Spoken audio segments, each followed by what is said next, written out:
R.F.Cottrell from 1883.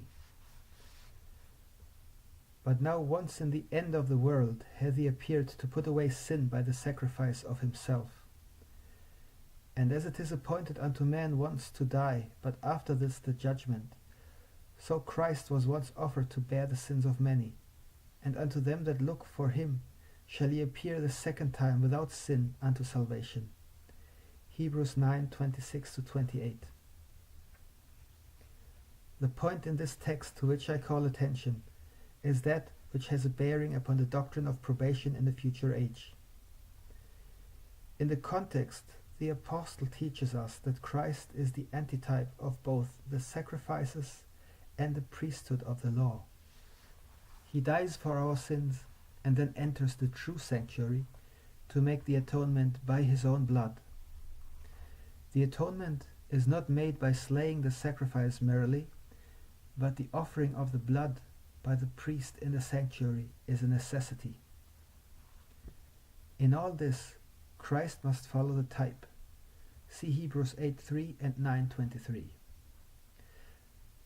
But there are some points of contrast as well as of comparison between the offerings of the priests under the Levitical law and the offering of Christ.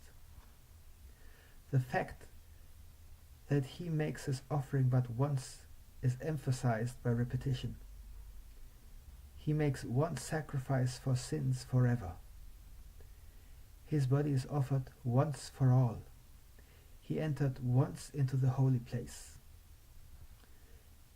He does not offer himself often, as the high priest enters into the holy place every year.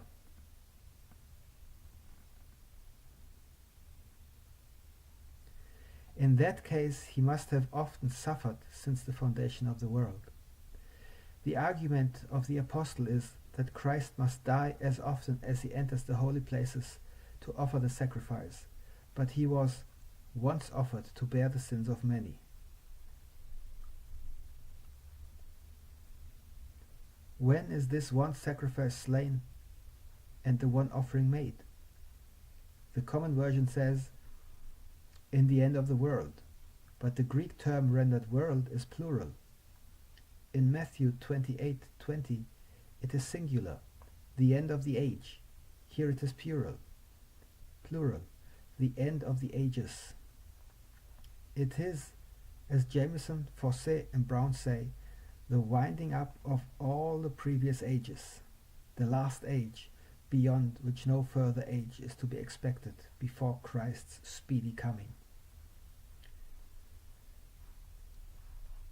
Christ was once offered to bear the sins of many. He bore them in his own body on the tree, and as a priest he bears them before God until he finishes the work of the atonement by putting them away, laying them upon the head of the scapegoat and sending them away.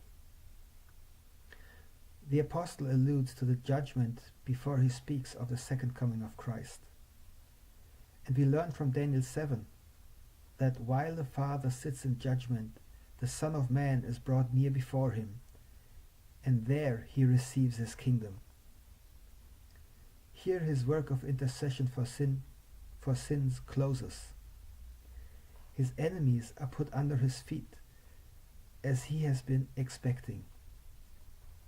See this in Hebrews 10:12 and 13. He now appears the second time without sin unto salvation. His appearing without sin does not mean that he is not a sinner, but that he no longer bears the sins of others. He has borne our griefs and carried our sorrows, but this he does no more. He comes to execute the judgment which has been rendered in the sanctuary. The fiat has gone forth. He that is unjust, let him be unjust still. And he which is filthy, let him be filthy still. And he that is righteous, let him be righteous still. And he that is holy, let him be holy still. And at this point Jesus says, and behold, I come quickly, and my reward is with me, to give every man according as his work shall be. If there is probation for sinners after that, it should be clearly revealed in the Bible, which it is not. Inferences and doubtful interpretations are not sufficient to build a doctrine of such vast dimensions upon.